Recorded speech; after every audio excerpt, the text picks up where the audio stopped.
Sobat Filsop. Nah, teman-teman Filsop, ini adalah podcast perdana podcast filosofi lantai 2. Nah, kenalin dulu ya, aku Putri. Aku Salwa. Kita berdua yang bakal memandu podcast perdana kali ini. Nah, Wak, tahu gak sih narasumber yang bakalan datang ke podcast perdana kita ini siapa? Gak bisa aku sebutin dulu namanya sih, tapi ini dari yang aku lihat dia tuh benar-benar kaya dengan pengalaman organisasinya, terus juga dia public speakingnya juga bagus, dan tak paling penting Put, dia tuh ganteng Put. Wah, teman-teman, ganteng kata Awa, berarti penasaran gak sih siapa narasumber kita? Tapi sebelum itu, Wak, kita bakalan ngasih tahu dulu topik yang bakal dibahas di podcast pertama ini apa sih, Wak? Nah, di podcast perdana kita kali ini di Filosofi Lantai 2 itu ada 5 subtema, yaitu yang pertama ada mahasiswa, buku, lalu pesta, cinta, dan karya Put. Wah, topiknya menarik banget ya. Langsung aja kali kalau gitu ya. Kita langsung panggilin aja narasumber kita. Narasumber kita adalah ini. Kam.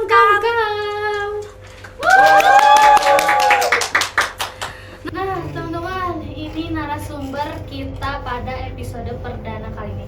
Mungkin Kang boleh kenalin dulu siapa akan namanya? Boleh. Halo teman-teman semua yang ada di sini, yang nanti menonton, terus ibu bapak dosen yang nanti juga menyaksikan dan menilai mungkin ya.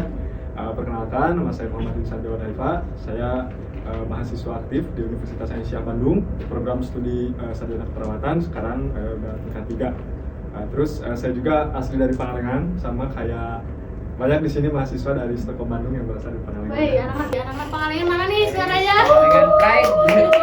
Dengan pride. Balik lagi ke subtema yang tadi kita udah bahas. Ini di kalangan Gen Z tuh kan biasanya ada cinta, ambisi, lalu ada cita-cita, dan juga rasa gengsi nih Kak. Nah, menurut Akang sebagai mahasiswa aktif di Unisa kan ya, sebagai mahasiswa keperawatan, betul? Betul sekali. Nah, apakah ambisi dan cita-cita ini bisa disandingkan dengan perasaan ego dan cinta yang Akang bisa salurkan, atau mungkin keduanya itu nggak bisa disandingkan karena berbeda ya?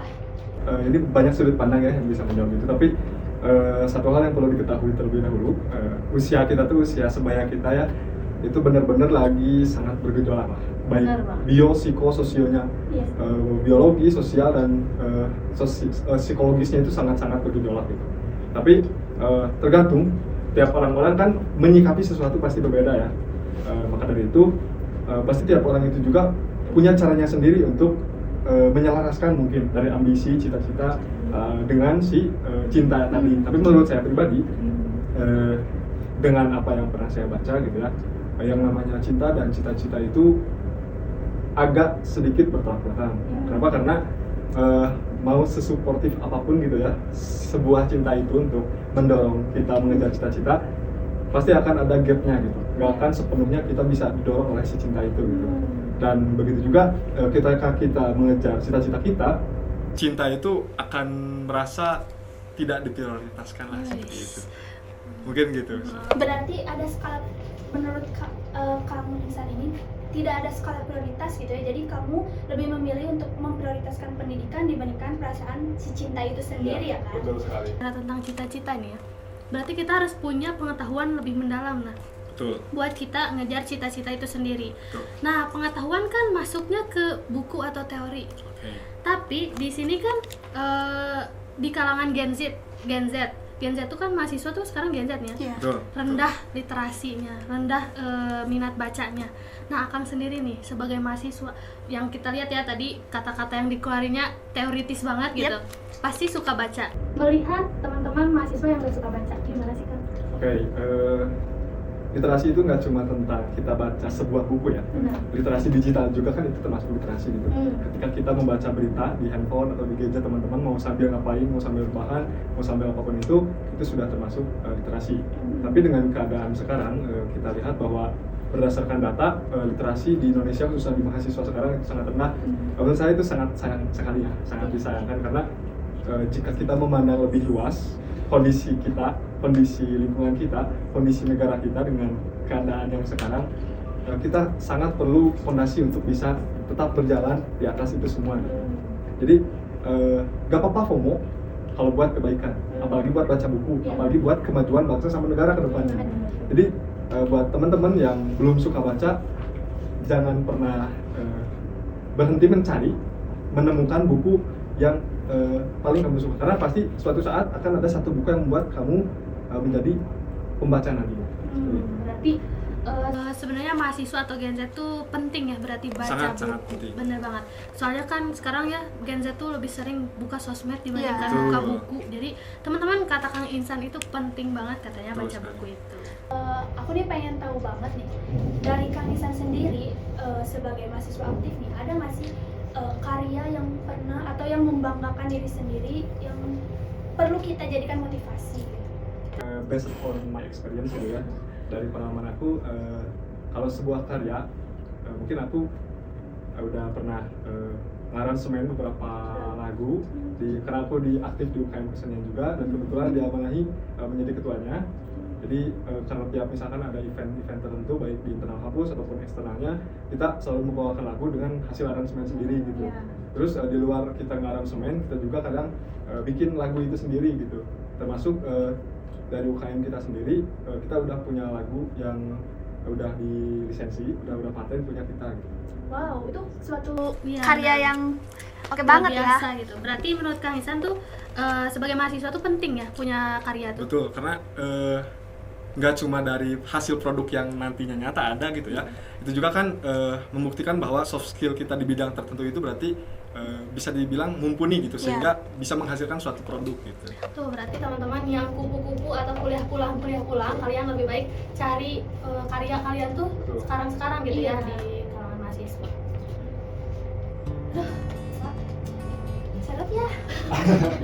Seret banget kan, tapi di depan kita ini adanya kopi. Kalau kita minum kopi, bagus gak sih? Gimana? Nah kalau menurut aku ya, aku kan punya asam lambung teman-teman. Kalau minum kopi ini suka sakit perut aku teh. Tapi teman-teman yang mau minum kopi tapi punya asam lambung bisa aja sih sebenarnya minum kopi wah. Ya. Tapi harus sarapan dulu kamunya, harus diisi dulu perutnya. Kalau dari aku sebenarnya minum kopi banyak-banyak tuh jangan, karena merusak lambung. Iya sih, aku juga kadang suka sakit banget Benar. begitu kalau minum kopi ini. Tapi tanggapan Kang Isan gimana kalau tetap kopi? Nah, kalau menurut aku ya, justru kopi itu bisa jadi salah satu penyembuh obat lambung. Jadi Oh, iya? penyembuh lambung gitu. Kalau misalkan teman-teman punya mah gitu ya, asam lambung yang sering meningkat gitu, kopi itu bisa jadi salah satu obatnya, karena yang membuat si kopi jadi micu pengeluaran asam lambung itu, contoh misalkan si kopi dicampur dengan susu atau jadi latte gitu, nah itu campurannya itu yang jadi ini, apalagi kan kopi-kopi sachet gitu, nah itu yang jadi pemicu si asam lambung. Tapi kalau misalkan kopi ori gitu ya, kayak kopi tubruk, V60 atau sejenisnya lah, Iya. pasti itu kan nggak ada campuran apapun ya, nah itu bisa jadi obat lambung. Sorry, pengen nanya, berarti kopi yang dicampur gula itu bagus atau karena si gulanya itu juga bikin kita mual? Itu betul. Jadi Gula karena itu si gulanya itu membuat bikin- kita mual betul. ya, bukan dari si kopinya. Betul. Oh, jadi teman-teman si kopi ini tuh sebenarnya bagus. Iya. Cuman campurannya yang bikin kita Betul. mual. Iya benar. Berarti Benar-benar dapat ilmu baru ya dari Kang Insan. benar banget. Soalnya kan kita tahu ya kalau kopi tuh orang-orang minum kopi asam lambung, orang-orang ini Betul. pasti nyarinya Apalagi kopi. mahasiswa. Benar. Stres sedikit larinya kopi, Iya. stres sedikit nongkrong gitu kan. Ngomong-ngomong soal nongkrong nih ya, kayaknya kita itu perlu tuh ya nongkrong. Tapi kadang sih beberapa teman-temanku tuh nongkrongnya kayak di diskotik, kita dugem, lalu kita ke beach club, kayak wow life after maghrib gitu ya. Karena Life siangnya after kita maghrib. kuliah gitu ya. Nocturnal banget gitu ya. Nah, menurut Akang sendiri nih, si orang-orang yang melakukan hal-hal seperti itu tuh anggapannya, maksudnya pendapat dari Kang Isan sendiri tuh kayak gimana sih? Apakah itu hal yang lumrah atau itu ya udahlah sih wajar? Kalau aku pribadi sih menurutku itu wajar. Oke. Karena ya penghilang stres lah ya. Benar. Kalau menurut aku ya, kalau kita bicara lumrah berarti pandangan kita terhadap sesuatu itu udah lebih normal gitu ya. Dan justru hal itu bersinggungan dengan hal baik dan buruk ya. Dan tiap orang punya pandangannya sendiri tentang baik dan buruk itu. Kita nggak bisa generalisasi kebaikan dan pandangan itu gitu. Tapi kalau menurut pandangan aku pribadi ya, tentulah tanpa dijelaskan secara ini juga, teman-teman yang ada di sini yang nanti nonton mungkin sudah paham ya mana baiknya dari hal tersebut, mana yang kurang baiknya gitu. Dan pasti punya timbangannya sendiri gitu. Betul. Cuman ya hal-hal tersebut menurut aku kurang baik, karena yang namanya baik dan buruk kan itu absolut ya. Iya.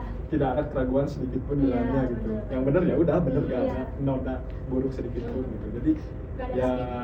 betul, gak ada tapinya kalau benar tuh. Jadi karena ya teman-teman juga udah mahasiswa, udah Iya, dewasa, ya kita usahakan yang baik-baiknya aja lah gitu. Kalau healing ya cari healing yang lebih sehat. Berarti Kang Ihsan sendiri tuh memiliki pandangan bahwa life after maghrib itu tidak baik ya, Kang? Tidak semua ya. Iya, maksudnya Ya. untuk Kang Ihsan ya. Betul. Nah, berarti menurut Kang Ihsan kan berarti itu pesta berarti kan tidak baik. Nah, disandingkan dengan cinta nih, Kang. Oke. Kang Ihsan cerita dulu cerita dari Kang Ihsan pernah ya cinta-cintaan Ya, gitu, betul. berarti udah punya pengalaman tentang Betul. cinta. Nah, apa sih seberapa besar nih pengaruh kedekatan atau hubungan romantis terhadap kehidupan mahasiswa? Kalau based on experience gitu ya, Iya. dan melihat teman-teman di lingkungan saya sendiri gitu ya, cinta terhadap Lawan dirinya jenis. sebagai mahasiswa itu sangat-sangat besar gitu ya. Oh. Si dampaknya tuh mau ke arah yang baik, mau ke arah yang kurang baik itu sama-sama besar gitu ya. Jadi ya kembali lagi tetap karena kita tiap orang beda-beda punya hak prerogatifnya masing-masing. Ya. Ya itu tergantung kita pribadi mau menyalurkannya kemana, tapi kan itu kita tuh diberi akal pikiran gitu ya, untuk bisa membedakan mana sih yang benar dan yang salahnya tadi gitu.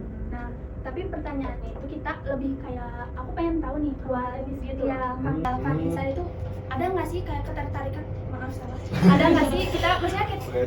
Kang Ihsan selama belajar gitu di kampus memiliki kedekatan sama temennya mungkin. Iya, teman-teman Apakah sih perempuannya. hal tersebut itu malah jadi mengganggu pembelajaran Kang Ihsan oke. selama ini? Kan love yourself mah harus atuh. Betul. Untuk mencintai diri sendiri itu penting sebelum Kayak kita gitu. mencintai orang lain. Nah. Betul. Tentu pernah lah ya, dimanapun ketika kita duduk atau berdiam di satu tempat yang Iya. dengan waktu yang lama kan pastilah ada percikan-percikan Iya, benar. cinta-cinta gitu lah, pernah juga mengalami seperti itu. Dan ya kalau buat aku ya hal itu tuh dijadiin boost gitu, jadiin pendorong biar ya aku bisa jadi apa yang aku inginkan gitu. Tapi berarti itu bertolak belakang sama pernyataan yang tadi Kang Ihsan sebutin di awal bahwa cinta itu tidak bisa disandingkan dengan itu. akademik. Benar gak sih? Gini ya, kenapa di awal aku bilang gitu? Ya. Karena setelah mengalami itu. Oh, Iya, oh gitu. iya, benar. Plot twist. Oh, Plot twist. Itu udah ada plot twistnya ternyata Kang Ihsan ini. Seperti itu. Berarti sebenarnya pengaruh lawan jenis di kehidupan mahasiswa tuh mendorong lah ya, sedikitnya mendorong. Ya. Harusnya ada pendorongnya Betul. untuk kita lebih semangat belajar. Betul. Nah, soal kita udah membahas nih tentang menyeluruh tadi tentang konteks buku, konteks pesta cinta, karya. Nah, aku pengen tahu. Tadi dengar-dengar di perkenalan awal nih, Kang Ihsan itu aktif di organisasi. Wow. Awal ada yang mau ditanyakan tentang organisasi. Organisasi musik pegang apa? Banyak. Wow. Ada Multitasking musik pegang apa? banyak. Wow. Ada kadang Multitasking. mobile sih, jadi Oh, kadang mobile. gitar, kadang bass, kadang keyboard gitu. Tapi lebih nyamannya Pak, nyamannya. Ya. Nyamannya. Kalau nyamannya sih di bass ya. Oh bisa main bass. Wow, keren. Iya, aku dengar-dengar nih Kang, baca CV juga Kang Ihsan tuh duta kampus katanya. Ya, betul. Nah, teman-teman, gimana sih rasanya di Kang Ihsan jadi duta kampus, dan kenapa Kang Ihsan lebih memilih untuk nge-up diri sebagai duta kampus gitu? Sebetulnya aku tuh orang yang paling nggak bisa di depan kamera ya, cuman karena lebar gitu ya, kayak sayang banget ini timing aku buat mencari sesuatu yang baru, sesuatu yang lebih besar dari sebelumnya gitu ya. Dan waktu itu ada audisi itu duta kampus, ya udahlah, udah mah akunya minat, terus juga ada rekomendasi khusus dari Kaprodi. Jadi Kaprodinya nyuruh ya udah langsung aja, udah didaftarin gitu, tinggal isi dokumen gitu, ya udah ikutan. Nah, ternyata kepilih gitu, tapi ya pressure-nya pasti ada ya, karena kan kita jadi front office-nya kampus gitu. Iya, benar. Secara nggak langsung jadi suri tauladannya lah, orang Iya, lain juga ngeliat kita gitu kan. centernya gitu. Iya, jadi pressure-nya ya gede banget, cuman Iya. ya let it flow aja lah, kita jadi diri sendiri aja gitu. Oke banget ya jadi duta kampus, tapi ganggu gak sih buat kamu ada di lingkungan duta kampus sama kamu belajar, apalagi kan keperawatan itu kan banyak banget tuh materinya, bukan cuman kayak ini pasti ada praktek. Betul. Dan lain-lain. Kamu bisa gak sih ngimbangin hal tersebut nih, sedangkan kamu kan pasti sibuk juga, belum Betul. juga dari apa itu namanya UKM tadi, musik, bermain bass, doing anything what you want gitu kan, kayak wow gitu. Kamu Iya, bisa iya. gak sih ngimbanginnya? Oke. Nah justru aku nggak memandang itu jadi beban ya.